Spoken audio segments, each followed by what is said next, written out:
Ryan Steinecker with Justin Groll, the Rich Rebel football team. Coach, your first season in the books. Yeah, it was an interesting and learning experience for me and for the kids, and so I'm proud of these kids and just looking forward to trying to rebuild and replace and start over again.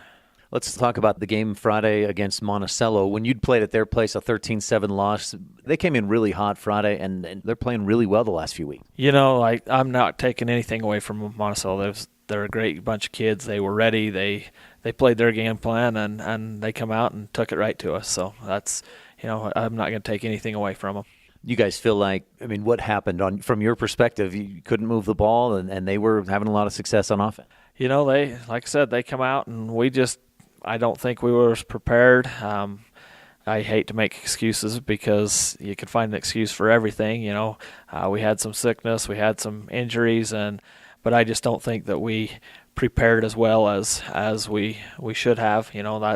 That's not only the kids, but that's probably me as a coach's responsibility to get them that way. It's kind of hard when you start out with 39 kids and you're practicing barely 20. So you have over half your kids either sick or gone, but that's not something you can control. You just take it and do the best you can.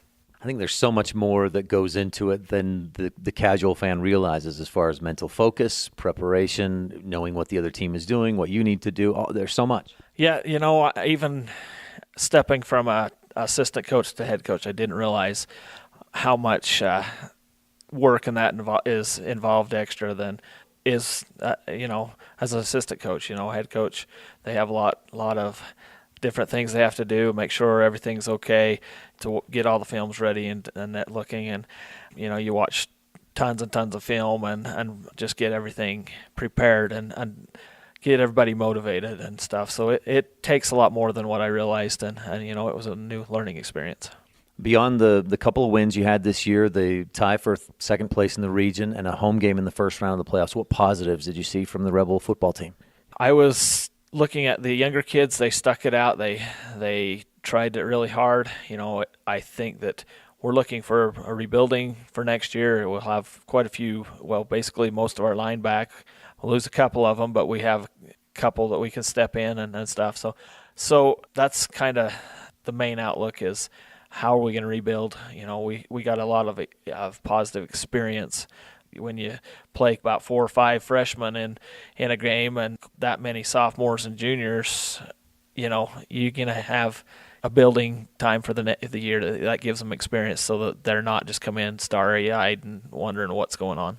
In thinking about next year and the Rebel football team, do you have plans? Obviously you're going to have plans for getting in the weight room, trying to build strength and do things in the off season to get ready. Yeah, we're going to hit the weight room. We've got a new program that we're going to implement throughout all the coaches, where the kids it's kind of like an app that they can get on their phone, and it'll help them increase their weight and make sure that they are increasing. They have to put their totals in, and it does an off season, and it does an in season. So we're looking forward to that. That's kind of one of the things. We're going to go do some 7-on-7 stuff, where last year I didn't have everybody ready, and I wasn't prepared with what type of an offense by decision and a few things like that. So we kind of postponed that.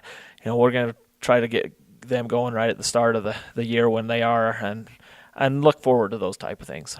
Lastly, Coach, Duchesne and Parowan, Milford and Monticello, those are the 4 teams left. Your prediction, who wins the state championship this year? Well, that's kind of a loaded question, but I've said from the beginning I'm really impressed with Milford. They just have an offense that it's hard to stop. The Barnes kid is a great quarterback, not just throwing it, but he's very hard to bring down, and he scrambles around.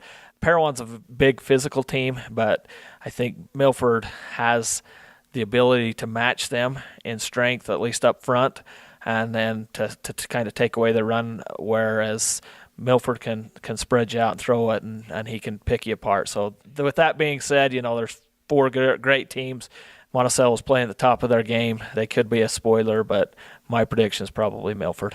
Coach, anything else you want to touch on? I think that's it. Thank you so much. Justin Groll of the Rich Rebels, congratulations on a you look at the record, 2-8 doesn't look like a successful campaign, but a lot of good things happened this year. A lot of lessons were learned, and saw some good things from the broadcast booth. Thanks for your time. Thank you so much for all you did. We really appreciate you helping us and giving people out there a chance to listen and when they're not here, and it's been tremendous. So we really appreciate that.